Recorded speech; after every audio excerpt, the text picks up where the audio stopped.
அனைவருக்கும் வணக்கம். நம்ம இந்த வீடியோவில் என்ன பார்க்க போகிறோம் அப்படின்னு பார்த்தீங்கன்னா, 2013லேருந்து 2024 வரைக்கும் நமக்கு டிஎன்பிஎஸ்சி கொஸ்டின் வந்து எந்த மாதிரி பாலிட்டி கொஸ்டின் கேட்டிருக்காங்க அப்படிங்கிறத கொஸ்டின் அண்ட் ஆன்சர் எக்ஸ்ப்ளனேஷன் தான்ப்பா நம்ம இந்த வீடியோவில் பார்க்க போகிறோம். உங்களுக்கு ஏற்கனவே நம்ம economic TNPSC previous year question கொடுத்துருக்கோம். நம்ம பிளேலிஸ்ட்டில் இருக்குது, நீங்கள் செக் பண்ணி பாருங்கள். இந்த வீடியோவில் பாலிட்டி சம்மந்தமான கொஸ்டின்ஸ் பார்க்கலாம். வாங்க வீடியோக்குள்ளே போகலாம். ஃபஸ்ட்டு பாருங்கள், எந்த அரசியல் சட்ட விதிப்படி மத்திய அரசு தலைமை வழக்கறிஞர் குடியரசுத் தலைவரால் நியமிக்கப்படுகிறார் அப்படிங்கிறாங்க. இது என்ன அப்படின்னு பார்த்தீங்கன்னா, நம்ம மத்திய தலைமை வழக்கறிஞர் இருக்காங்கல்ல, அவங்கள வந்து குடியரசுத் தலைவர் தான் நியமிப்பாங்க. அதோட ஆர்டிக்கல் என்ன அப்படின்னு பார்த்தீங்கன்னா, சட்ட விதி 76 அப்படிங்கிறது தான் நம்ம மத்திய அரசு தலைமை வழக்கறிஞருக்கான ஆர்டிக்கல். இதில் அரசியல் சட்ட விதி 42 பாருங்கள். இந்த 42 அப்படிங்கிறது நமக்கு டிபிஎஸ்பியில் வரும். மகப்பேறு விடுப்பு இருக்குது இல்லைங்களா, அது சம்மந்தமாக தான் இந்த 42 விதி இருக்கும்.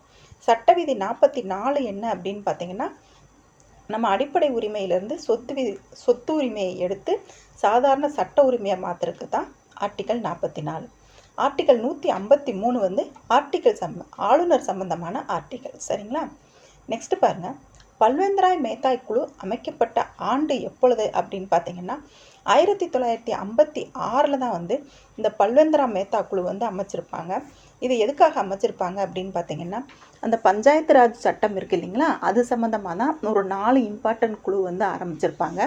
அது என்னென்ன குழுன்னு பார்த்தீங்கன்னா, பல்வேந்திரா மேத்தா குழு, அசோக் மேத்தா குழு, ராவ் குழு, சிங்வி குழு அப்படிங்கிற 4 குழுக்கள் வந்து அமைச்சிருப்பாங்க. அதில் பஞ்சாயத்து ராஜ் சட்டம் சம்மந்தமாக முதல் அமைச்ச குழு எதுன்னு பார்த்தீங்கன்னா, இந்த பல்வேந்திரா மேத்தா குழு தான் 1956 வந்து ஸ்டார்ட் பண்ணியிருப்பாங்க. இதே 1975ன்னு பார்த்தீங்கன்னா ஆர்ஆர்பி கொண்டு வந்திருப்பாங்க. 1950ன்னு பார்த்தீங்கன்னா நம்ம ரிபப்ளிக் டே. சரிங்களா? நெக்ஸ்ட் பாருங்கள், நிதி புனராய்வின் முக்கியத்துவத்தை நடைமுறைப்படுத்திய நாடு. அதாவது நிதி புனராய்வு அப்படிங்கிறத முதல்ல நடைமுறைப்படுத்திய நாடு எதுன்னு பார்த்தீங்கன்னா அமெரிக்கா தான். நம்மளோட இந்திய அரசியல் அமைப்பில் நிதி புனராய்வு அப்படிங்கிறத வந்து நம்ம அமெரிக்காட்டிருந்து தான் எடுத்திருப்போம். நெக்ஸ்ட்டு பாருங்கள், நம்ம ரஷ்யாட்டிருந்து என்ன எடுத்திருப்போம் அப்படின்னு பார்த்தீங்கன்னா, 1917 ரஷ்ய புரட்சியிலேருந்து சுதந்திரம், சமத்துவம், சகோதரத்துவம் அப்படிங்கிற வார்த்தை வந்து நம்ம ரஷ்யாவிலேருந்து எடுத்திருப்போம். ஜெர்மனியிலேருந்து அவசர கால நிலை வந்து ஜெர்மனியில் எடுத்திருப்போம். இங்கிலாந்துலேருந்து பாராளுமன்ற முறையை வந்து நம்ம இங்கிலாந்துலேருந்து எடுத்திருப்போம். சரிங்களா? நெக்ஸ்ட் கொஸ்டின் பாருங்கள், இந்தியாவின் 14வது குடியரசுத் தலைவராக தேர்ந்தெடுக்கப்பட்டவர் யார் அப்படின்னு பார்த்தீங்கன்னா, ராம்நாத் கோவிந்த் அவர்கள் தான் 14வது குடியரசுத் தலைவராக வந்து தேர்ந்தெடுக்கப்பட்டிருப்பாங்க. இப்போ இருக்கிற குடியரசுத் தலைவர் யாருன்னு பார்த்தீங்கன்னா, திரௌபதி முர்மு அவர்கள் 15வது குடியரசுத் தலைவர். ஏபிஜே அப்துல் கலாம் எப்போன்னு பார்த்தீங்கன்னா 11வது குடியரசுத் தலைவர். பிரதிபா பாட்டீல் அவர்கள் 12வது. பிரணாப் முகர்ஜி அவர்கள் வந்து 13வது. சரிங்களா? நெக்ஸ்ட் கொஸ்டின் பாருங்கள், ஆர்டிக்கலை வந்து மேட்ச் பண்ண சொல்லியிருக்காங்கப்பா.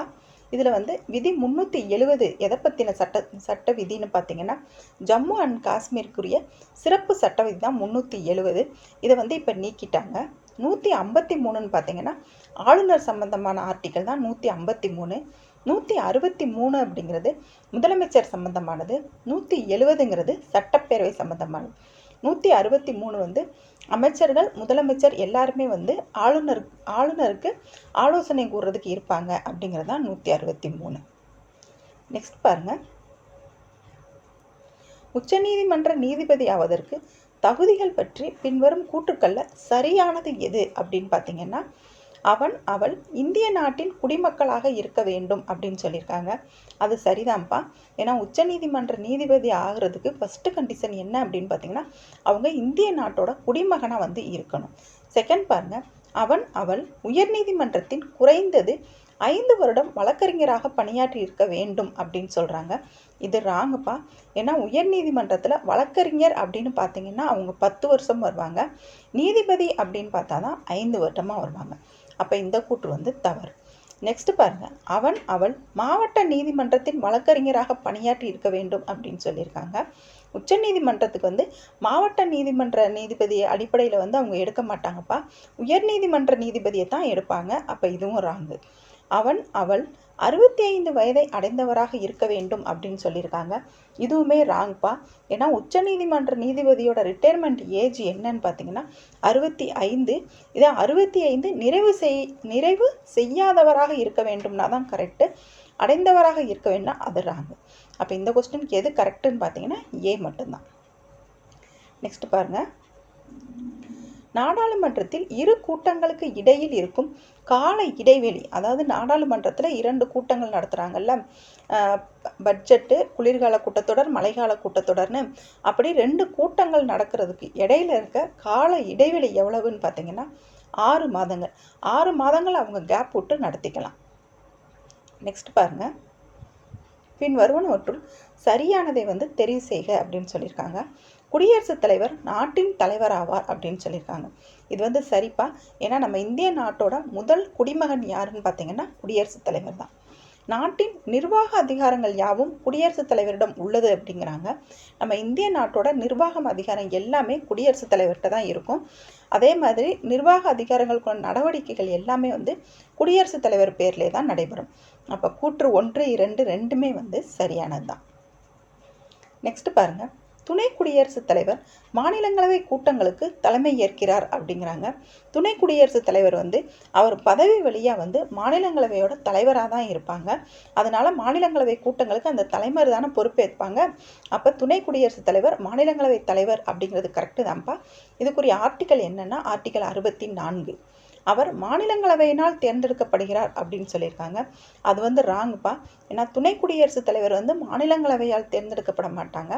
மாநிலங்களவை ப்ளஸ் மக்களவை 2 எம்பிக்களும் சேர்ந்து தான் துணை குடியரசுத் தலைவரை தேர்ந்தெடுப்பாங்க. நாட்டின் 2வது உயர்ந்த குடிமகன் யாரு அப்படின்னு பார்த்தீங்கன்னா இந்த துணை குடியரசுத் தலைவர் அவர்கள் தான்.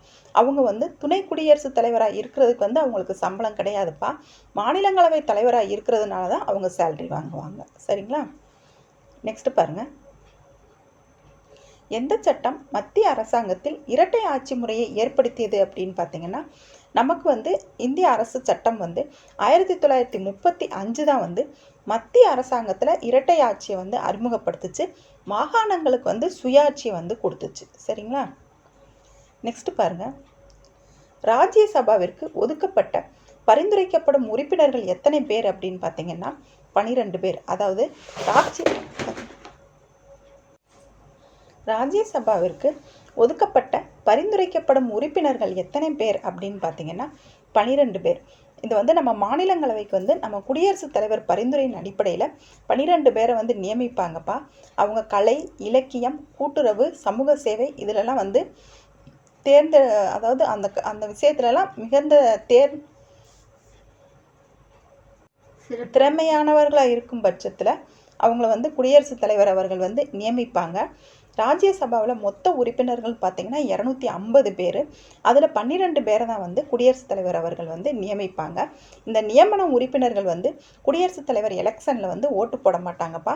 அதே நேரம் அவங்க குடியரசுத் தலைவர் பதவி நீக்க நடைமுறை அப்படின்னு வரும்போது அவங்க ஓட்டு போடுவாங்க. நெக்ஸ்ட் பாருங்க, சுரண்டலுக்கு எதிரான உரிமை. இந்த கொஸ்டின் நீங்கள் கவனமாக படிச்சுக்கோங்கப்பா. சுரண்டலுக்கு எதிரான உரிமையை கூறும் அரசியலமைப்பு பகுதி எது அப்படின்னு சொல்லியிருக்காங்க. சுரண்டலுக்கு எதிரானனா 23, 24. இதே ஒரு வருஷம் ப்ரீவியஸ் இயர் கொஸ்டினில் என்ன கேட்டிருந்தாங்கன்னு பார்த்தீங்கன்னா சுரண்டலுக்கு உண்டான உரிமை அப்படின்னு சொல்லி ஆர்டிக்கல் 23, 24ன்னு கொடுத்துருந்தாங்க. அதனால் நீங்கள் கொஸ்டினை கொஞ்சம் தெளிவாக படிங்க. சரிங்களா? 23 கொத்தடிமையிலிருந்து குழந்தைகளை கொத்தடிமையிலிருந்து தடுத்தல். 24 குழந்தை தொழிலாளர் தடுப்பு முறை. இது ரெண்டுமே சுரண்டலுக்கு எதிரான உரிமையில் வரும். 14, 18 என்ன அப்படின்னு பார்த்தீங்கன்னா நமக்கு சமத்துவ உரிமை வரும். 14 சட்டத்தின் முன் அனைவரும் சமம் அப்படின்னு சொல்கிறது தான் 14வது உரிமை. 15 இனம், மொழி, ஜாதி, மதம், பிறப்பு இதன் அடிப்படையில் பாகுபாடு காட்டக்கூடாது அப்படிங்கிறது தான் நமக்கு 15. 16 என்ன அப்படின்னு பார்த்தீங்கன்னா பட்டங்களை துரத்தல் அப்படிங்கிறது தான் 16. 17 பார்த்தீங்கன்னா தீண்டாமையை ஒழித்தல். 18 பட்டங்களை ஒழித்தல். 16 பொது வேலைவாய்ப்பில் சமத்துவம்ப்பா. நெக்ஸ்ட்டு 19 to 22 என்னன்னு பார்த்தீங்கன்னா சுதந்திர உரிமையை பற்றி பேசுகிறது தான் இந்த 19 to 22. 25 to 28 என்ன அப்படின்னா அந்த சமய மதம் சார்ந்த ஆர்டிக்கல் தான் இந்த 25 to 28. நெக்ஸ்ட் பாருங்க, ஓர் மாநில ஆளுநர் உண்மையான நிர்வாக தலைவராக இருக்கும் காலம் எப்பொழுது அப்படின்னு பார்த்தீங்கன்னா, அவசர நிலை காலங்களில் தான் வந்து ஒரு மாநில ஆளுநர் வந்து உண்மையான நிர்வாக தலைவராக வந்து இருப்பாங்க. மித்த நேரங்களில் பார்த்தீங்கன்னா மாநிலத்தின் உண்மையான நிர்வாகம் யார் கையில் இருக்குன்னு பார்த்தீங்கன்னா முதலமைச்சர் கையில் தான் இருக்கும். நெக்ஸ்ட் பாருங்க, கீழ்கண்ட தவறான குறிப்பிட்டுள்ளதை கண்டுபிடிக்க. அதாவது கீழே இருக்கிறதுல எந்த ஆர்டிக்கல் வந்து தவறானது அப்படின்னு சொல்லியிருக்காங்கப்பா. இதில் பாருங்க, பாகுபாட்டை தடுக்கும் உரிமை வந்து ஆர்டிக்கல் 15, கூட்டம் கூடும் உரிமை அப்படின்னு பார்த்தீங்கன்னா ஆர்டிக்கல் 19, உயிர் வாழும் உரிமைன்னு பார்த்தீங்கன்னா விதி 14ன்னு கொடுத்துருக்காங்க. இந்த 14 வந்து ராங்குப்பா. ஏன்னா உயிர் வாழும் உரிமை வந்து ஆர்டிக்கல் 21 தான் வரும். இந்த ஆர்டிக்கல் 14 வந்து சட்டத்தின் முன் அனைவரும் சமம் அப்படிங்கிறது தான் இந்த ஆர்டிக்கல் 14 வரும். அரசியலமைப்பு மூலம் பரிகாரம் தேடும் உரிமை என்னன்னு பார்த்தீங்கன்னா ஆர்டிக்கல் 32. இந்த ஆர்டிக்கல் 32 தான் அம்பேத்கர் அவர்கள் வந்து இதயம் மற்றும் ஆன்மா அப்படின்னு சொல்லி கூறியிருப்பாங்க. எதனால் அப்படின்னு பார்த்தீங்கன்னா, நம்மளோட அடிப்படை உரிமை வந்து நமக்கு வந்து பாதிக்கப்பட்டுச்சு அப்படின்னா நம்ம நேரடியாக வந்து உச்சநீதிமன்றத்தை வந்து அணுகலாம். நெக்ஸ்ட் பாருங்க, இந்திய அரசமைப்பு சட்டத்தின் விதிகளை அதன் நிறுவனங்களுடன் பொருத்த சொல்லியிருக்காங்க. அதாவது ஆர்டிக்கலும் அதை யார் எந்தெந்த நிறுவனத்துக்கு வந்து அது இருக்குது அப்படிங்கிறதையும் பொருத்த சொல்லியிருக்காங்கப்பா. இந்திய அரசு கணக்கு தணிக்கை சிஏஜி இருக்காங்கல்ல, அவங்களுடைய ஆர்டிக்கல் தான்ப்பா. அவங்களோட ஆர்டிக்கல் என்னன்னு பார்த்தீங்கன்னா 148. நிதி ஆணையத்தோட ஆர்டிக்கல் பார்த்தீங்கன்னா 280. நிர்வாக தீர்ப்பாயம்னு பார்த்தீங்கன்னா ஆர்டிக்கல் 323A. மத்திய அரசு பணியாளர் தேர்வாணையம்னு பார்த்தீங்கன்னா 315. நெக்ஸ்ட் பாருங்க, இந்தியாவில் முதலில் இன வாரியாக தனி பிரதிநிதித்துவத்தை அறிமுகப்படுத்திய சட்டம் எதுன்னு பார்த்தீங்கன்னா இந்திய அரசு சட்டம் 1909 தான் வந்து இன வாரியாக தனி பிரதிநிதித்துவத்தை அறிமுகப்படுத்திய சட்டம். இது யார் சட்டம்னு பார்த்தீங்கன்னா மின்டோ மார்லி சட்டம்ப்பா.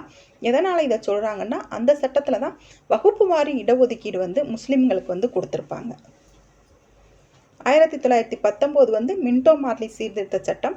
இந்த சட்டத்தில் தான் வந்து என்ன சொல்லியிருப்பாங்க அப்படின்னா மாகாணங்களுக்கு இரட்டை ஆட்சி அப்படின்னு சொல்லியிருப்பாங்க. மாண்டேகு செம்ஸ்போர்ட் சீர்திருத்த சட்டம்.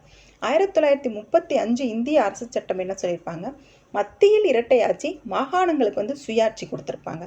இந்திய சுதந்திர சட்டம் 1947 வந்து இந்த 1919 1909 போட்ட சட்டங்களை வந்து நீக்கியிருப்பாங்க. நெக்ஸ்ட் பாருங்க, இந்திய ஜனாதிபதியை தேர்ந்தெடுக்கும் அமைப்பு எது அப்படின்னு பார்த்தீங்கன்னா தேர்வர் குழு, அதாவது எலக்ட்ரல் காலேஜ் அப்படின்னு சொல்லுவாங்கப்பா. அதன் மூலியமாக தான் வந்து நம்ம குடியரசுத் தலைவரை வந்து தேர்ந்தெடுப்பாங்க. நெக்ஸ்ட் பாருங்க, குடியரசுத் தலைவர் எலெக்ஷன் எப்படின்னு பார்த்தீங்கன்னா நம்மளோட மக்களவை எம்பி இருக்காங்கல்ல, அவங்க மாநிலங்களவை எம்பி ப்ளஸ் சட்டமன்ற உறுப்பினர்கள் இவங்க எல்லாருமே சேர்ந்து ஒற்றை மாற்று விகிதாச்சாரங்க அப்படிங்கிற ஓட்டிங் அடிப்படையில் தான் வந்து குடியரசுத் தலைவரை வந்து தேர்ந்தெடுப்பாங்க. நெக்ஸ்ட் பாருங்க, கீழ்கண்டவற்றுள் சட்டத்தின் ஆட்சி பற்றிய தவறான கூற்று எது அப்படின்னு பார்த்தீங்கன்னா சட்டத்தின் முன் அனைவரும் சமம் அப்படிங்கிறது கரெக்டு தான்ப்பா. சட்டம் எழுச்சி, சட்டம் மேன்மையானது, இது எல்லாமே கரெக்டு தான். அதிகாரிகளுக்கு சிறப்பு தகுதின்னு சொல்லியிருக்காங்க, அது ராங்ப்பா. நம்ம இந்திய அரசியலமைப்பு சட்டத்தின்படி யாருக்குமே எந்த சிறப்பு தகுதியுமே வந்து அவங்க கொடுக்கல. அதனால தான் அவங்க ஆர்டிக்கல் 14 என்ன சொல்லுவாங்கன்னா சட்டத்தின் முன் அனைவரும் சமம் அப்படின்னு சொல்லியிருப்பாங்க. நெக்ஸ்ட் பாருங்க, கீழ்கண்டவற்றுள் பாராளுமன்ற முறையில் இல்லாதது எது அப்படின்னு கேட்டிருக்காங்க. பெரும்பான்மை கொண்ட கட்சியின் ஆட்சினா அது சரிதான்ப்பா. ஏன்னா நிறைய கட்சிகள் நம்ம எலெக்ஷனில் போட்டிடுறாங்கல்ல. நம்ம இந்தியா வந்து பலகட்சி ஆட்சி முறையை பின்பற்றுற நாடு தான். அந்த மாதிரி பலகட்சியை வந்து எலெக்ஷனில் போட்டியிட்டு எந்த கட்சி அதிகமான பெரும்பான்மை வாங்குதோ அந்த கட்சி தான் வந்து நம்ம மக்களவையோ இல்லை சட்டமன்றத்திலே வந்து ஆட்சி அமைப்பாங்க. அப்போ பாராளுமன்ற முறையில் பெரும்பான்மை கொண்ட கட்சியின் ஆட்சிங்கிறது சரிதான். பிரதமரின் தலைமை அப்படிங்கிறதும் சரிதான். ஏன்னா அந்த பெரும்பான்மை கொண்ட கட்சியின் தலைவரை தான் பிரதமராக தேர்ந்தெடுப்பாங்க. கீழவையை கலைக்கும் அதிகாரம் அப்படிங்கிறதும் சரிதான். நம்ம சட்டமன்றம் வந்து ஒரு தீர்மானம் இயற்றி பாராளுமன்றத்தை கேட்டுக்கிட்டாங்க அப்படின்னா ஒரு சாதாரண மசோதா மூலமாக வந்து பாராளுமன்றம் வந்து கீழவையை கலைப்பாங்க. ஒற்றை தலைமை அப்படிங்கிறது ராங்குப்பா.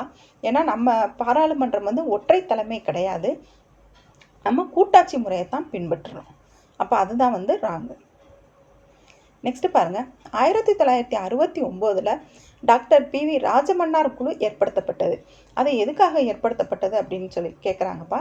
1969 பி.வி. ராஜமன்னார் குழு வந்து கலைஞர் கருணாநிதி அவர்கள் பீரியடில் வந்து ஏற்படுத்தியிருப்பாங்க. மத்திய மாநில உறவுகளை ஆராய்வதற்காக தான் இந்த பி.வி. ராஜமன்னார் குழு வந்து ஏற்படுத்தியிருப்பாங்க. நெக்ஸ்ட் பாருங்க, பிரிட்டன் பாராளுமன்றத்தில் இந்திய சுதந்திர சட்டம் எப்பொழுது இயற்றப்பட்டது அப்படின்னு பார்த்தீங்கன்னா ஜூலை 18, 1947 தான் வந்து இந்திய சுதந்திர சட்டம் வந்து பிரிட்டன் பாராளுமன்றத்தில் இயற்றிருப்பாங்க. ஏன் அப்படின்னு பார்த்தீங்கன்னா அந்நேரத்துக்கு நம்ம இந்தியாவை வந்து ஆட்சி செஞ்சது பிரிட்டன் தானே. அதனால அவங்க நாடாளுமன்றத்தில் சுதந்திர சட்டம் இயற்றி வந்து நம்ம நாட்டுக்கு வந்து விடுதலை கொடுத்துருப்பாங்க. அந்த இயற்றப்பட்ட சட்டம் தான் ஜூலை 18, 1947. நெக்ஸ்ட் பாருங்க, இந்திய அரசமைப்பு விதி 51A எதை பற்றி கூறுது அப்படின்னு பார்த்தீங்கன்னா இந்த 51A அப்படிங்கிறது நமக்கு அடிப்படை கடமைகள் பற்றி தான்ப்பா கூறும். 1976 42வது சட்ட திருத்தத்தின்படி இந்த அடிப்படை கடமைகளை 4A அப்படிங்கிறதுல 51A அப்படிங்கிறது ஒரே ஒரு பகுதியின் கீழே வந்து வச்சுருப்பாங்க இந்த அடிப்படை கடமைகள். இது நம்ம இந்திய குடிமகனுக்கு எல்லாத்துக்குமே உரியதான இது அப்படின்னு சொல்லியிருப்பாங்க. இதை நீதிமன்றத்தால் வந்து கட்டாயமாக நடைமுறைப்படுத்த முடியாது. சரிங்களா? நெக்ஸ்ட் பாருங்க, அரசியலமைப்பின் எந்த விதி இந்திய குடியரசுத் தலைவருக்கு லோக்சபாவில் ஆங்கிலோ இந்தியன் சமுதாயத்தை சார்ந்த 2 உறுப்பினர்களை நியமிக்க அதிகாரம் அளிக்கிறது? அதாவது நம்ம குடியரசுத் தலைவர் வந்து மக்களவையில் 2 ஆங்கிலோ இந்தியர்களையும், ஆளுநர் வந்து சட்டமன்றத்தில் 1 ஆங்கிலோ இந்தியர்களையும் போதுமான பிரதிநிதித்துவம் இல்லாத நேரத்தில் வந்து நியமிப்பாங்க. அப்படி குடியரசுத் தலைவர் மக்களவையில் ஆங்கிலோ இந்தியர்களை நியமிப்பதற்கான ஆர்டிக்கல் தான் என்ன அப்படின்னு கேட்டிருக்காங்கப்பா. அந்த ஆர்டிக்கல் என்னன்னா 331. ஆளுநர் வந்து சட்டமன்றத்துக்கு வந்து 1 ஆங்கிலோ இந்தியர்களை நியமிக்கிறதுக்கான ஆர்டிக்கல் என்னன்னா 333. நெக்ஸ்ட் பாருங்க, நீதி புனராய்வு முறை பெறப்பட்ட நாடு எதுன்னு பார்த்தீங்கன்னா நம்ம அமெரிக்காவிலேருந்து தான் நீதி புனராய்வு முறையை எடுத்திருப்போம். இங்கிலாந்துலேருந்து பாராளுமன்ற முறையை எடுத்திருப்போம். ஆஸ்திரேலியாவிலேருந்து வணிகம் வர்த்தகம் அது சம்மந்தமாக வந்து எடுத்திருப்போம். ப்ளஸ் நம்ம கூட்டம் இருக்கு இல்லைங்களா, அதுவுமே வந்து நமக்கு ஆஸ்திரேலியாவிலேருந்து எடுத்திருப்போம். ஃப்ரான்ஸ்னால் நமக்கு வந்து சுதந்திரம் சமத்துவம் சகோதரத்துவம் அப்படிங்கிற வார்த்தை வந்து நம்ம பிரான்ஸ்லேருந்து தான் எடுத்திருப்போம். நெக்ஸ்ட் பாருங்க, 1946 ஆங்கிலேயர்களால் நியமிக்கப்பட்ட அமைச்சரவை தூதுக்குள்ள எத்தனை உறுப்பினர்கள் இருந்தாங்க அப்படின்னு பார்த்தீங்கன்னா 3 பேர் இருந்தாங்கப்பா. இது யாருன்னு பார்த்தீங்கன்னா லாரன்ஸ், ஏவி அலெக்சாண்டர், கிரிப்ஸ் அப்படிங்கிற 3 பேருமே வந்து இருந்திருப்பாங்க. நெக்ஸ்ட் பாருங்க, 6 முதல் 14 வரையிலான குழந்தைகளுக்கு அரசு தீர்மானிக்கும் வழிமுறையில் இலவச மற்றும் கட்டாய கல்வி வழங்கலாம் அப்படின்ற கூறும் இந்திய அரசியலமைப்பு விதி எது? அதாவது 6 முதல் 14 வயசு வரைக்கும் இருக்கிற குழந்தைங்களுக்கு வந்து அரசு வந்து கட்டாயமாக இலவச கல்வி வழங்கணும் அப்படின்னு சொல்கிற ஆர்டிக்கல் எது அப்படின்னு பார்த்தீங்கன்னா 21A அப்படிங்கிற ஆர்டிக்கல் தான்ப்பா. இது 86வது சட்டத்திட்டத்தின்படி 2002 வந்து இதை சேர்த்துருப்பாங்க. அடிப்படை உரிமையில் சேர்த்துருப்பாங்க. சரிங்களா? நெக்ஸ்ட் பாருங்க, அகில இந்திய பணிகளின் தந்தை அப்படின்னு சொல்லி அதிகாரப்பூர்வமாக அழைக்கப்படுறவங்க யார் அப்படின்னு பார்த்தீங்கன்னா சர்தார் வல்லபாய் படேல் அவர்கள் தான் அகில இந்திய பணிகளின் தந்தை அப்படின்னு சொல்லி அழைக்கப்படுவாங்க. நெக்ஸ்ட் பாருங்க, 59வது அரசமைப்பு சட்ட திருத்தம் 1988 மக்களின் எந்த உரிமை மீது தடையை விதித்தது? அதாவது 1988 வந்து ஒரு சட்டம் 59வது அரசமைப்பு சட்ட திருத்தம் படி ஒரு சட்ட திருத்தம் கொண்டு வந்திருப்பாங்கப்பா. அது மக்களோட எந்த உரிமையில் இருந்த தடைகளை விதிச்சிச்சு அப்படின்னு பார்த்தீங்கன்னா தனிநபரின் வாழ்வு மற்றும் சுதந்திர உரிமை அது சம்மந்தமாக தான் வந்து தடையை வந்து விதிச்சிருப்பாங்க. நெக்ஸ்ட் பாருங்க, இந்தியாவில் உள்ள மத்திய நிர்வாக தீர்ப்பாயத்தினுடைய அமர்வுகளின் எண்ணிக்கை என்னன்னு பார்த்தீங்கன்னா 17. நம்ம மத்திய நிர்வாக தீர்ப்பாயம் இருக்கு இல்லைங்களா, அதோட அமர்வுகளின் எண்ணிக்கை வந்து 17. நெக்ஸ்ட் பாருங்க, ஆர்டிக்கல் வந்து பொறுத்து சொல்லியிருக்காங்கப்பா. அதில் எது வந்து சரியாக பொருந்தலை அப்படின்னு சொல்லி கேட்குறாங்க. இதில் பாருங்க, ஆர்டிக்கல் 280 வந்து நிதி ஆணையம் பற்றி தான் சொல்லணும், அது கரெக்டு தான். 315 வந்து மத்திய தேர்வாணையம்ங்கிறதும் கரெக்டு தான். 324 தேர்தல் ஆணையம் அப்படிங்கிறதும் கரெக்டு தான். 328 வந்து தாழ்த்தப்பட்டோர் தேசிய ஆணையம் அப்படின்னு சொல்லியிருக்காங்க, அது ராங்ப்பா. சரிங்களா? நெக்ஸ்ட் பாருங்கள், அரசியலமைப்பின் 42வது திருத்த சட்டம் வந்து எப்போ நிறைவேற்றினாங்க அப்படின்னு பார்த்தீங்கன்னா 1976 பிரதமர் வந்து இந்திரா காந்தி அம்மா இருக்கும்போது தான் நிறைவேற்றிருப்பாங்க. இந்த 42வது திருத்த சட்டத்தை குறு அரசியலமைப்பு அப்படின்னே சொல்லுவாங்க. நெக்ஸ்ட் பாருங்க, இந்திய உச்சநீதிமன்றம் அமைந்துள்ள இடம் எங்கன்னு பார்த்தீங்கன்னா டெல்லியில் தான் வந்து இந்திய உச்சநீதிமன்றம் வந்து அமைஞ்சிருக்கு. நெக்ஸ்ட்டு, மைய ஊழல் தடுப்பு ஆணையரை நியமனம் செய்பவர் யார் அப்படின்னு சொல்லி கேட்டிருக்காங்க. மைய ஊழல் தடுப்பு ஆணையர் அப்படின்னா சிவிஜின்னு சொல்லுவாங்கல்லப்பா, அவங்க தான் மைய ஊழல் தடுப்பு ஆணையம். இது சந்தானம் கமிட்டி பரிந்துரையின் அடிப்படையில் 1964 வந்து ஸ்டார்ட் பண்ணியிருப்பாங்க. அதோட ஆணையரை நியமிப்பவங்க யாருன்னு பார்த்தீங்கன்னா குடியரசுத் தலைவர் அவர்கள் தான் வந்து அவங்க ஆணையர்கள் வந்து நியமிப்பாங்க. நெக்ஸ்ட் கொஸ்டின் பாருங்கள், 52வது அரசமைப்பு திருத்தம் 1985 எதை பற்றி குறிக்கிறது அப்படின்னு பார்த்தீங்கன்னா கட்சித்தாவல் தடை சட்டம் பற்றி தான் கூறுது. அதாவது ஒரு எம்பியோ ஒரு எம்எல்ஏவோ வந்து அவங்க வந்து ஒரு எலெக்ஷனில் நின்று அவங்க ஜெயிச்சு சட்டமன்றத்தில் அமைச்சராக வந்துட்டாங்க அப்படின்னா வந்ததுக்கப்புறம் 6 மாதத்துக்கு அப்புறமோ இல்லை அதுக்குள்ளேயோ வந்து அவங்க கட்சியிலேருந்து வேறு கட்சிக்கு வந்து அவங்க தாவுனாங்க அப்படின்னா அவங்க மேலே வந்து இந்த கட்சித்தாவல் தடை சட்டம் வந்து பாயும் அப்படின்னு சொல்லியிருப்பாங்க. அது 52வது அரசியலமைப்பு திருத்த சட்டத்தின்படி 1985 வந்து கொண்டு வந்திருப்பாங்க. இந்த கட்சித்தாவல் தடை சட்டம் வந்து சபாநாயகர் முடிவு தான் இறுதியானது அப்படின்னு சொல்லியிருப்பாங்க. இப்போ 2015 நடந்த கேஸில் வந்து இந்த கட்சித்தாவல் தடை சட்டம் வந்து நீதி புனராய்வுக்கு உட்படும் அப்படின்னு சொல்லியும் கோர்ட் வந்து தீர்ப்பு சொல்லியிருப்பாங்க. நெக்ஸ்ட் பாருங்க, ராஜ்யசபாவில் 1/3 உறுப்பினர்கள் டேஸ் ஒரு முறை ஓய்வு பெறுகின்றனர். இது மக்களவை வந்து நமக்கு நிரந்தரமான அமைப்பா, அதை வந்து கலைக்க முடியாது. அதில் வந்து 1/3 உறுப்பினர்கள் வந்து 2 ஆண்டுக்கு ஒரு முறை வந்து அவங்க ஓய்வு பெறுவாங்க. அவங்களுடைய பதவிக்காலம் என்ன அப்படின்னு பார்த்தீங்கன்னா 6 ஆண்டுகள். நெக்ஸ்ட் பாருங்க, மாநிலங்களவையின் மொத்த உறுப்பினர்களின் எண்ணிக்கை எவ்வளவுன்னு பார்த்தீங்கன்னா 250 பேர். நெக்ஸ்ட்டு, உச்சநீதிமன்றத்தின் ஒரு நீதிபதி எத்தனை வயது வரை பதவி வகிப்பார் அப்படின்னு பார்த்தீங்கன்னா உயர்நீதிமன்ற நீதிபதின்னு பார்த்தீங்கன்னா 62 வயதுப்பா. உச்சநீதிமன்ற நீதிபதின்னு பார்த்தீங்கன்னா 65 வயது. நெக்ஸ்ட் பொறுத்துக பாருங்க, வரவு செலவு கூட்டத்தொடர் எப்போ கொண்டு வருவாங்க அப்படின்னு பார்த்தீங்கன்னா பிப்ரவரி மேல தான் வந்து வரவு செலவு கூட்டத்தொடர் வந்து கொண்டு வந்திருப்பாங்க. பருவகால கூட்டத்தொடர் அப்படின்னு பார்த்தீங்கன்னா மழைக்கால கூட்டத்தொடர் தான்ப்பா பருவகால கூட்டத்தொடர்னு சொல்கிறாங்க. அது ஜூலை செப்டம்பர்.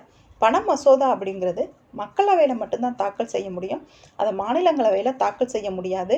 முன்னாடியே வந்து நம்ம குடியரசுத் தலைவர்கிட்ட பர்மிஷன் வாங்கணும். சபாநாயகர் தான் ஒரு மசோதா வந்து பண மசோதாவா இல்லை சாதாரண மசோதாங்கிற முடிவெடுப்பாங்க. குளிர்கால கூட்டத்தொடர்னு பார்த்தீங்கன்னா நவம்பர் டிசம்பர். நெக்ஸ்ட் கொஸ்டின் பாருங்க, தமிழ்நாட்டில் பஞ்சாயத்து ராஜ் சட்டம் எந்த ஆண்டு அறிமுகப்படுத்தப்பட்டதுன்னு பார்த்தீங்கன்னா 1958 தமிழ்நாட்டு பஞ்சாயத்து ராஜ் சட்டம் வந்து அறிமுகப்படுத்தப்பட்டது. நெக்ஸ்ட் பாருங்க, இந்திய அரசியலமைப்பில் சொத்துரிமை அடிப்படை உரிமையிலிருந்து நீக்கப்பட்ட சட்டத்திருத்தம் எதுன்னு பார்த்தீங்கன்னா ஆர்டிக்கல் 44 தான் வந்து நம்ம சொத்துரிமை வந்து அடிப்படை உரிமையிலிருந்து நீக்கிட்டு சாதாரண சட்ட உரிமையாக வச்சுருப்பாங்க. மொராசிங் தேசாய் அவர்கள் வந்து பிரதமராக இருந்திருப்பாங்க. நெக்ஸ்ட் பாருங்க, இந்திய அரசியலமைப்பில் உள்ள அடிப்படை உரிமைகளின் எண்ணிக்கை எதுன்னு பார்த்தீங்கன்னா 6 அடிப்படை உரிமைகள் தான் நம்ம இந்திய அரசியலமைப்பின்படி நமக்கு இருக்கு. 7 இருந்துச்சுப்பா, அதில் இப்போ சொத்துரிமையை நீக்கிட்டதுனால 6 இருக்கு. நெக்ஸ்ட் ஒரு கூற்று காரணம் பாருங்க, இந்திய நாடாளுமன்றம் ஈரவைகளை கொண்டதாகும் அப்படின்னு சொல்லியிருக்காங்க. அது கரெக்டு தான்ப்பா. ஏன்னா நம்ம நாடாளுமன்றம் மக்களவை மாநிலங்களவை அப்படின்னு சொல்லி ஈரவை கொண்டது தான். கீழவையாக மக்களவையும் மேலவையாக மாநிலங்களவையும் உள்ளன அப்படின்னு சொல்லியிருக்காங்க. அதுவுமே சரிதான்ப்பா. அப்போ கூற்று காரணம் வந்து சரி, காரணம் வந்து கூற்றை வந்து சரியாக விளக்குது. நெக்ஸ்ட் பாருங்க, பின்வரும் இணைகளில் எது சரியானது அல்ல அப்படின்னு சொல்லியிருக்காங்கப்பா. அதாவது எது ராங்கு அப்படின்னு கேட்டிருக்காங்க. கூட்டாட்சி முறையை நம்ம எந்த நாட்டிலேருந்து எடுத்தோன்னு பார்த்தீங்கன்னா மத்திய அரசாங்கத்தின் உயரிய தன்மை அப்படின்னு சொல்கிறாங்க. கூட்டாட்சி முறை அப்படிங்கிறது மத்திய அரசாங்கத்தின் உயரிய தன்மை வந்து இல்லை. ஏன்னா அது வந்து 2 மாநிலம் சரி, சென்ட்ரல் கவர்மெண்ட் ஸ்டேட் கவர்மெண்ட் 2 பேரும் சேர்ந்து ஆட்சி செய்கிறதான கூட்டாட்சி. அது மத்திய அரசாங்கத்தின் உயரிய தன்மையாக எப்படி வரும்? அது வராது இல்லைங்களா? அப்போ அது ராங்கு. நெக்ஸ்ட் பாருங்கள், எழுதப்பட்ட அரசியலமைப்புன்னு பார்த்தீங்கன்னா விதிமுறைகள் நூல் வடிவத்தில் எழுதப்பட்டவையாக இருக்கின்றன அப்படிங்கிறாங்க. எழுதப்பட்டவை அப்படிங்கிறதுனால ஒரு புக்கு போட்டு நம்ம எழுதி வைக்கிறது தானே, அப்போ அது சரிதான். நாடாளுமன்ற முறை அரசாங்கம்னு பார்த்தீங்கன்னா மக்களவை மாநிலங்களவை ரெண்டும் சேர்ந்தது தான் வந்து நாடாளுமன்ற அரசாங்கம். சமத்துவ உரிமைன்னு பார்த்தீங்கன்னா நம்ம அடிப்படை உரிமை வந்து சமத்துவ உரிமையில் தான் இருக்கும். சரிங்களா? இப்போ ராங்குன்னு பார்த்தீங்கன்னா ஃபஸ்ட்டு ஒன் மட்டும்தான். நெக்ஸ்ட் பாருங்கள், நிதி ஆயோக்கின் தலைவர் யார் அப்படின்னு பார்த்தீங்கன்னா நிதி ஆயோக்கு யார் தலைவராக இருப்பாங்கன்னு பார்த்தீங்கன்னா பிரதம மந்திரி அவர்கள் தான் தலைவராக இருப்பாங்க. இது 1950 ஸ்டார்ட் பண்ண திட்டக்குழுக்கு மாற்றாக தான் இந்த நிதி ஆயோக் வந்து 2015 ஜனவரி 1 கொண்டு வந்திருப்பாங்க. அதோட தலைவராக யார் இருப்பாங்கன்னா பிரதமர் அவர்கள் தான். நெக்ஸ்ட் பாருங்கள், மாநிலங்களவையின் மொத்த உறுப்பினர்கள் எண்ணிக்கை எவ்வளவுன்னு பாருங்கள், 250 பேர். நெக்ஸ்ட்டு, நிதி மசோதாக்களை மாநிலவை வந்து எத்தனை நாட்கள் மட்டும் தாமதப்படுத்தலாம் அப்படின்னு பார்த்தீங்கன்னா 14 நாட்கள் மட்டும்தான்ப்பா அவங்க தாமதப்படுத்தலாம். இது ஆட்டோமேட்டிக்காக 14 நாளுக்கு அப்புறம் வந்து மக்களவையால் வந்து நிறைவேற்றப்படும். இந்த நிதி மசோதாவில் வந்து மாநிலங்களவை வந்து ஏதாவது பரிந்துரைகள் கொடுத்தாங்க அப்படின்னா அதை மக்களவை ஏற்கலாம், ஏற்காமலும் போகலாம். சரிங்களா? நெக்ஸ்ட் பாருங்கள், இந்திய தலைமை தேர்தல் ஆணையரின் அதிகாரங்கள் வந்து யாருக்கு இணையாக இருக்கும் அப்படின்னு பார்த்தீங்கன்னா உச்சநீதிமன்ற நீதிபதிக்கு இணையான அதிகாரங்கள் கொண்டவர் தான் வந்து இந்த இந்திய தலைமை தேர்தல் அதிகாரி. ஆணையர்ப்பா இந்திய தலைமை தேர்தல் ஆணையர். நெக்ஸ்ட் பாருங்க, பின்வரும் கூற்றுக்களை வந்து கவனத்தில் கொள்கன்னு சொல்லியிருக்காங்க. அடிப்படை கடமைகள் என்பது என்ன அப்படின்னு பார்த்தீங்கன்னா இந்திய அரசியலமைப்பின் ஒரு பகுதியாகவோ எப்போதும் இருந்தது அப்படின்னு சொல்லியிருக்காங்க. அது ராங்ப்பா. நம்ம முன்னாடி கொஸ்டினில் தான் பார்த்தோம். அது வந்து 1976 42வது சட்ட திருத்தத்தின்படி தான் வந்து சேர்த்தாங்க. அதனால் நம்ம அரசியலமைப்பின் ஒரு பகுதியாக எப்போதும் இருந்தது அப்படிங்கிறது ராங்கு. நெக்ஸ்ட்டு, அரசமைப்பு சட்ட திருத்தத்தின் மூலம் சேர்க்கப்பட்டது அப்படிங்கிறாங்க. அது கரெக்டு தான். இது இந்திய குடிமக்களுக்கு வழங்கப்பட்ட தவிர்க்க முடியாத ஆணையாகும் அப்படின்னு சொல்லியிருக்காங்க. அதெல்லாம் கிடையாதுப்பா. ஒரு இந்திய குடிமகனுக்கும் இந்தந்த கடமைகள் இருக்குது அப்படின்னு தான் சொல்லியிருப்பாங்களே தவிர அது தவிர்க்க முடியாத ஆணை அப்படின்னு சொல்லலை. அப்போ இந்த கொஸ்டின்னு பார்த்தீங்கன்னா 2 மட்டும் அப்படிங்கிறது தான் சரியானது. நெக்ஸ்ட் பாருங்கள், மாநிலங்களவையின் கூட்டங்களுக்கு தலைமை தாங்கி நடத்துபவர் யார் அப்படின்னு பார்த்தீங்கன்னா மாநிலங்களவை அப்படின்னு வரும்போது துணை குடியரசுத் தலைவர் அவங்க தான் வருவாங்க. மக்களவை அப்படின்னு வரும்போது தான் சபாநாயகர் வருவாங்க. தற்போது நம்ம மக்களவையோட சபாநாயகர் யார் அப்படின்னு பார்த்தீங்கன்னா ஓம் பிர்லா அவர்கள். நெக்ஸ்ட் பாருங்க, ஜம்மு காஷ்மீர் மாநிலம் எந்த விதியின்படி தனி அரசமைப்பை பெற்றுள்ளது அப்படின்னு பார்த்தீங்கன்னா ஆர்டிகல் 370 தான்ப்பா. இதை இப்போ 2019 ஆகஸ்ட் 5 வந்து இதை நீக்கிட்டாங்க. அதே மாதிரி நம்ம ஜம்மு காஷ்மீரை ஜம்மு லடாக் அப்படின்னு சொல்லி 2 யூனியன் பிரதேசங்களை வந்து பிரிச்சுட்டாங்க. ஜம்மு காஷ்மீருக்கு வந்து இப்போ சட்டப்பேரவை தேர்தலும் வச்சுட்டாங்க. நெக்ஸ்ட் பாருங்கள், நீதிபதிகள் மக்களால் தேர்ந்தெடுக்கப்படும் முறை வந்து மோசமானது அப்படின்னு கூற்ற சொன்னவங்க யார் அப்படின்னு பார்த்தீங்கன்னா லாஸ்கி அவங்க தான். நீதிபதிகளை வந்து மக்கள் தேர்ந்தெடுக்கப்படக்கூடாது, அது வந்து ரொம்ப மோசமான முறை அப்படின்னு சொல்லியிருப்பாங்க. நெக்ஸ்ட் பாருங்க, கீழ்ப்பருவனவற்றுள் எது பாராளுமன்ற அரசாங்க முறையின் சிறப்புத்தன்மை அப்படின்னு சொல்லியிருக்காங்க. பாராளுமன்ற அரசாங்கத்துக்குரிய சிறப்புத்தன்மை எது அப்படின்னு பார்த்தீங்கன்னா கூட்டு பொறுப்பு. ஏன்னா மக்களவை மாநிலங்களவைன்னு 2 சேர்ந்து கூட்ட ஆட்சி செய்கிற அந்த கூட்டு பொறுப்பு தான் பாராளுமன்ற அரசாங்க முறைக்குரிய சிறப்புத்தன்மை அப்படின்னு சொல்லியிருக்காங்க. நெக்ஸ்ட் பாருங்க, பாராளுமன்ற அரசாங்க முறையில் அமைச்சரவையின் உறுப்பினர்கள் வந்து யாருக்கு கூட்டு பொறுப்பு உடையவர்கள் அப்படின்னு பார்த்தீங்கன்னா அவங்க அந்த பாராளுமன்றத்துக்கு தான் வந்து கூட்டு பொறுப்பு, அதாவது அந்த பாராளுமன்றத்துக்கு தான் அவங்க பொறுப்புடையவர்களாக வந்து இருப்பாங்க. நெக்ஸ்ட் பாருங்க, இந்தியாவில் எப்போது மின்னணு வாக்குப்பதிவு எந்திரங்கள் அறிமுகப்படுத்தப்பட்டது அப்படின்னு பார்த்தீங்கன்னா 1998 தான் வந்து இந்தியாவில் ஃபஸ்ட்டு மின்னணு வாக்குப்பதிவு இயந்திரம் வந்து அறிமுகப்படுத்தியிருப்பாங்க. இதை எப்படி ஞாபகம் வச்சுக்கிறீங்க அப்படின்னு பார்த்தீங்கன்னா காலையில் 8 மணி ஆச்சுன்னா லைட்டெல்லாம் ஆஃப் பண்ணிடுங்க அப்படின்னு ஞாபகம் வச்சுக்கோங்க. நெக்ஸ்ட்டு, லோக் ஆயுக்தாவை முதலாக நடைமுறைக்கு கொண்டு வந்த மாநிலம் எது அப்படின்னு பார்த்தீங்கன்னா மகாராஷ்டிராப்பா. நடைமுறைக்கு கொண்டு வந்த மாநிலம்னு பார்த்தீங்கன்னா மகாராஷ்டிரா 1971 வந்து நடைமுறைக்கு கொண்டு வந்திருப்பாங்க. லோக் ஆயுக்தா அமைப்பை வந்து முதல்ல ஏற்படுத்திய மாநிலம் எதுன்னு பார்த்தீங்கன்னா ஒரிசா 1970 சட்டசபையில் வந்து தீர்மானம் கொண்டு வந்திருப்பாங்க. ஆனால் அதை நடைமுறைப்படுத்தியிருக்க மாட்டாங்க. நடைமுறைப்படுத்தினதுன்னு பார்த்தீங்கன்னா மகாராஷ்டிரா. நெக்ஸ்ட் பாருங்க, முகவுரையின் நோக்க தீர்மானத்தை யார் கொண்டு வந்தது? அதாவது முகவுரையின் நோக்கங்கள் இருக்கு இல்லைங்களா, அந்த தீர்மானத்தை யார் கொண்டு வந்திருப்பாங்கன்னா ஜவஹர்லால் நேரு அவர்கள் தான் கொண்டு வந்திருப்பாங்க. அமெரிக்காவிலிருந்து அந்த முகவுரையில் இருந்த தீர்மானத்தை வந்து அவங்க எடுத்துகிட்டு வந்திருப்பாங்க.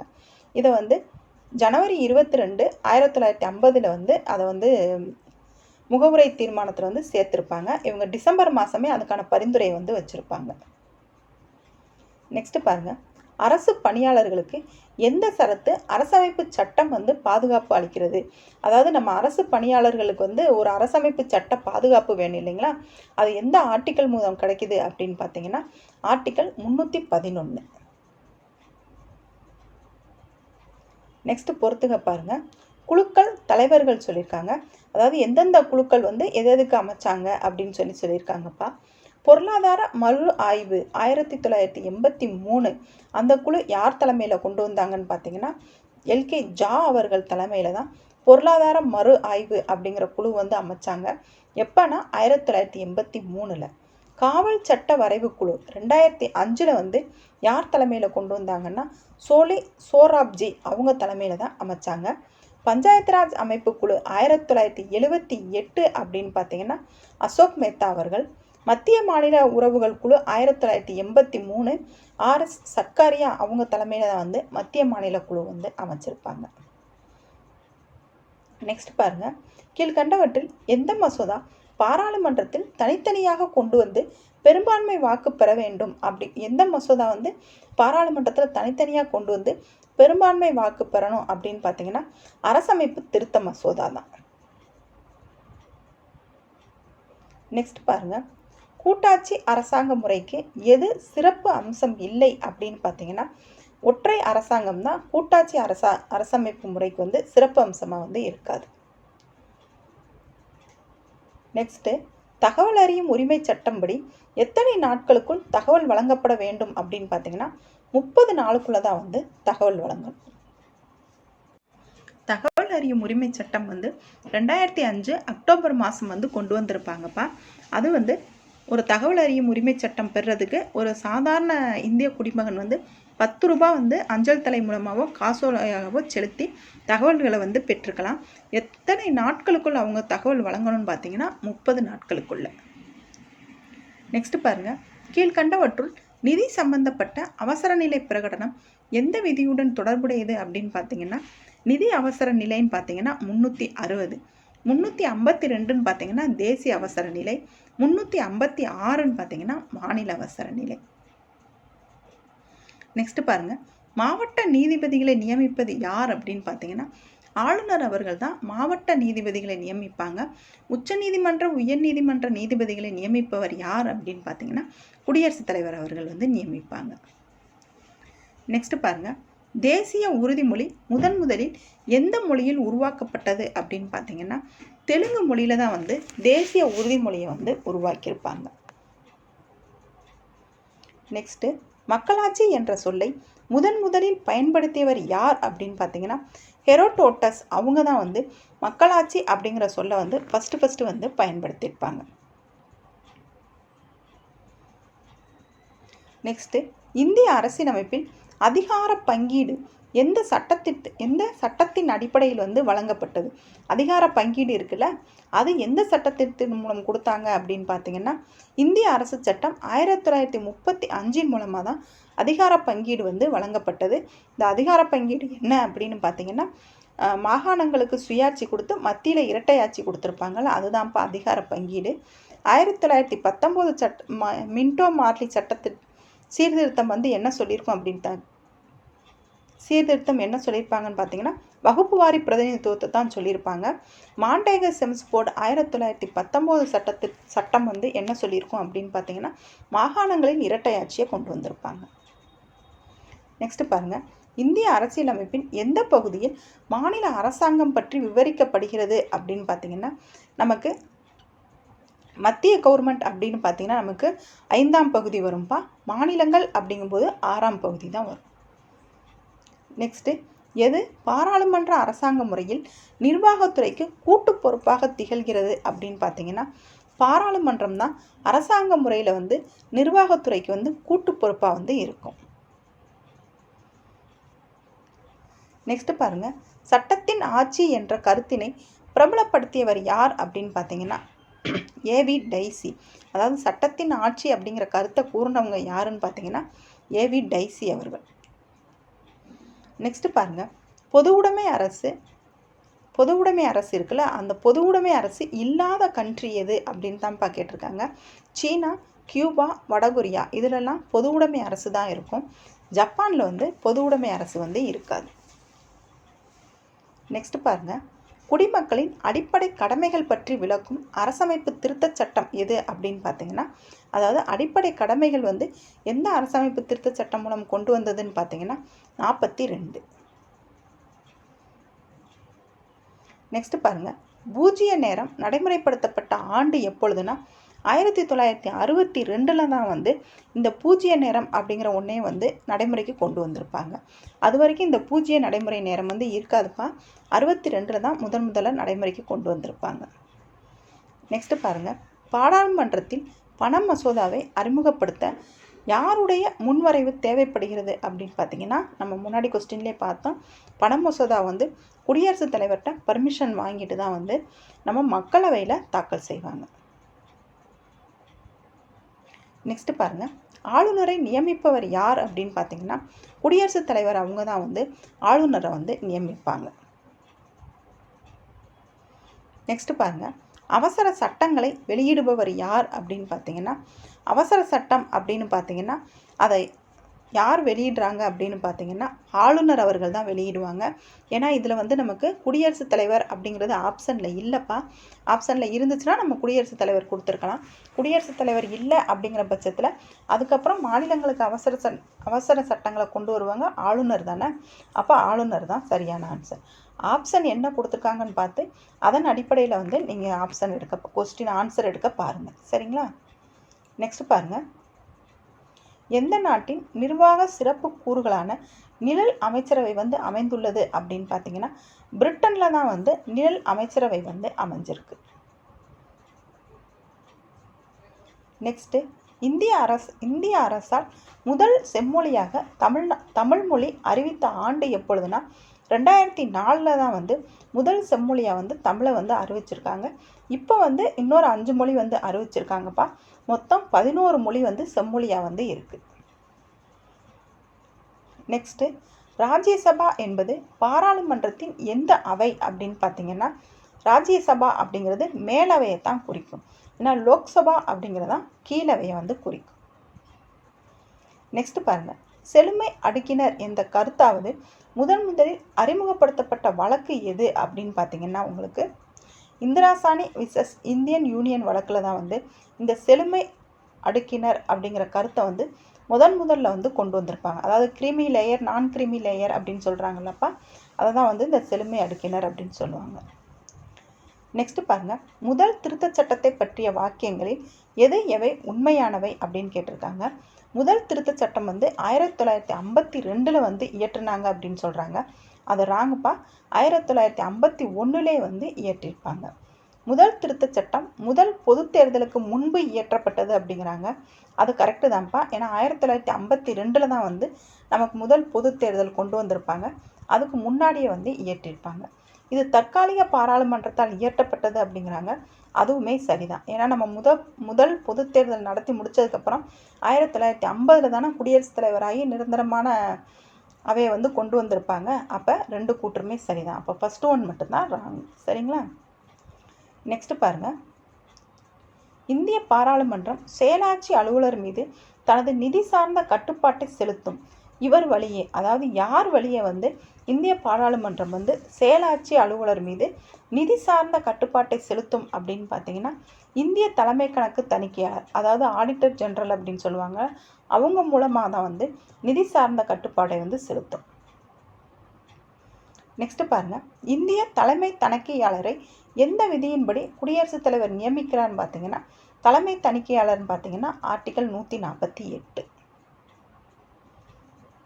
நெக்ஸ்ட்டு, கீழ்வரும் வாக்கியத்தை வந்து சரியான விடையை வந்து தேர்ந்தெடுக்க சொல்லியிருக்காங்க.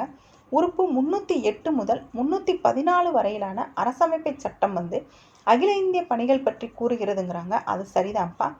உறுப்பு 308 முற்றிலும் ஜம்மு காஷ்மீர் விவகாரங்களுக்கானதுங்கிறாங்க. அது ராங்ப்பா. 370 தான் ஜம்மு காஷ்மீருக்கான சிறப்பு அந்தஸ்து. பாராளுமன்றம் அகில இந்திய பணிகள் சட்டத்தை 1952 இயற்றினதுங்கிறாங்க. அது ராங்ப்பா. உறுப்பு 312 பாராளுமன்றத்திற்கு புதிய அகில இந்திய பணியை உருவாக்க அதிகாரம் அளிக்கிறது அப்படின்னு சொல்கிறாங்க. அது கரெக்டு தான்ப்பா. ஏன்னா இந்த 312 ஆர்டிக்கலின் படி வந்து மாநிலங்களவை வந்து ஒரு புதிய அகில இந்திய பணிகளை வந்து உருவாக்கும் அதிகாரம் இருக்குது. அப்போ இதில் சரியானதுன்னு பார்த்தீங்கன்னா 1 and 4 மட்டும்தான் சரி. நெக்ஸ்ட் பாருங்க, அரசியல் சாசன விதி 73வது அரசியல் திருத்த சட்டத்தினால் அரசமைப்பில் சேர்க்கப்பட்டது. அதாவது 73 அரசமைப்பு சட்ட திருத்தத்தினால் அரசியலமைப்பில் என்ன சேர்த்தாங்கன்னு பார்த்தீங்கன்னா 243B அப்படிங்கிறத வந்து சேர்த்துருப்பாங்க. பஞ்சாயத்து சம்மந்தமானதான்ப்பா 243B. அதை தான் வந்து 73வது அரசியல் திருத்த சட்டம் மூலமாக பேசியிருப்பாங்க. நகராட்சி வந்து 74வது திருத்த சட்டம். நெக்ஸ்ட்டு, கீழ் வருபவற்றுள் யார் இலாக்கா இல்லாத மத்திய அமைச்சரானார்?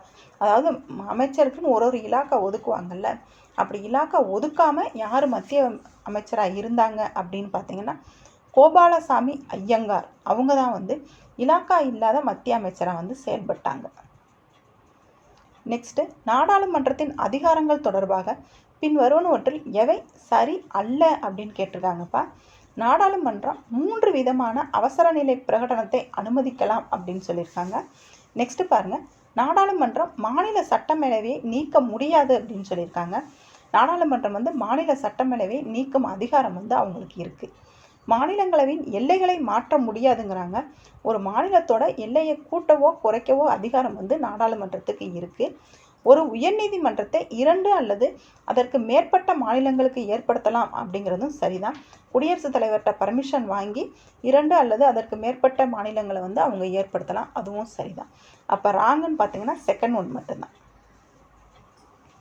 நெக்ஸ்ட் பாருங்க, ஜல்லிக்கட்டு ஏறு தழுவுதல் விளையாட்டு என்ற தமிழரின் கலாச்சாரம் மற்றும் பண்பாடு இந்திய அரசமைப்பின் எந்த விதியின்படி பாதுகாப்பு அளிக்கப்பட்டுள்ளதுன்னு பார்த்தீங்கன்னா 29/1 தான் வந்து நமக்கு நம்ம சமூக கலாச்சார பண்பாடை வந்து பாதுகாக்கிற விதத்தில் வந்து இருக்குது. ஏன்னா 29/30ங்கிறது கலாச்சாரத்திற்கான ஆர்டிகல். இந்திய அதாவது அரசியலமைப்பு நிர்ணய சபையின் பிராந்திய அரசமைப்பு கமிட்டியோட தலைவராக இருந்தவங்க யார் அப்படின்னு பார்த்தீங்கன்னா, அதாவது பிராந்திய அரசமைப்பு கமிட்டி அப்படின்னு பார்த்தீங்கன்னா, பிராந்தியம்னா மாகாணங்களை குறிக்கிறாங்கப்பா. மாகாணங்களுக்கான கமிட்டியோட தலைவராக யார் இருந்தாங்கன்னு பார்த்தீங்கன்னா சர்தார் வல்லபாய் படேல் அவங்க தான் இருந்திருப்பாங்க. ஏன்னா அவங்க தான் வந்து உள்துறை அமைச்சராக இருந்திருப்பாங்க. அதனால் பிராந்திய அரசமைப்பு கமிட்டியின் தலைவராக வந்து சர்தார் வல்லபாய் படேல் அவங்க தான் வந்து இருந்திருப்பாங்க.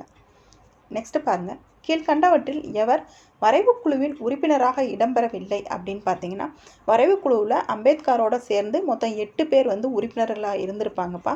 அதில் யார் வந்து உறுப்பினராக இருக்க மாட்டாங்கன்னு பார்த்தீங்கன்னா பட்டாபி சீத்தாராமையா அவங்க தான் வந்து வரைவு குழுவில் உறுப்பினர்களாக இருந்திருக்க மாட்டாங்க. நெக்ஸ்ட் பாருங்க, அரசமைப்பு சட்டம் என்பது சட்டமன்றங்களால் உருவாக்கப்படுவதல்ல, மாறாக அம்மன்றங்களுக்கு ஆதாரம் மூலம் ஆகும் அப்படின்னு இருக்காங்க. செகண்ட் கூட்டு, முரண்படுத்தப்பட்ட அரசாங்கம் என்பதன் மீதான நம்பிக்கை அரசியலமைப்பு சட்டத்திலிருந்தே முகிழ்ந்தெழுகிறது அப்படிங்கிறாங்க. இது 2 கூற்றுமே வந்து சரிதான்ப்பா.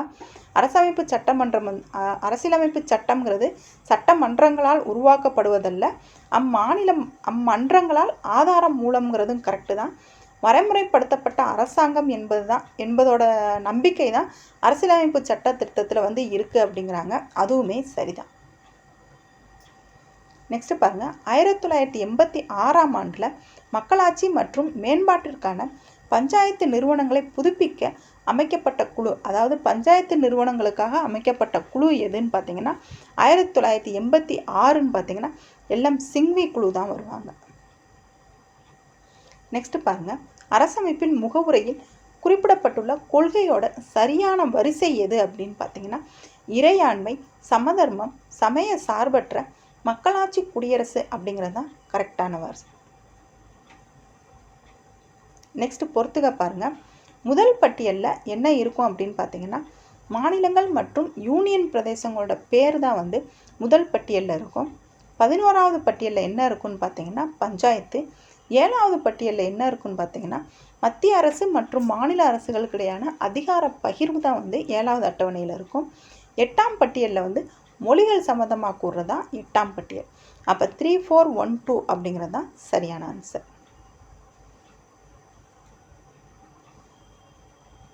இது வந்து பால்ட்டியோட உங்களுக்கு பார்ட் 1 வச்சுக்கோங்கப்பா. பார்ட் 2 வந்து நம்ம அடுத்த வீடியோவில் பார்க்கலாம். தேங்க்யூ.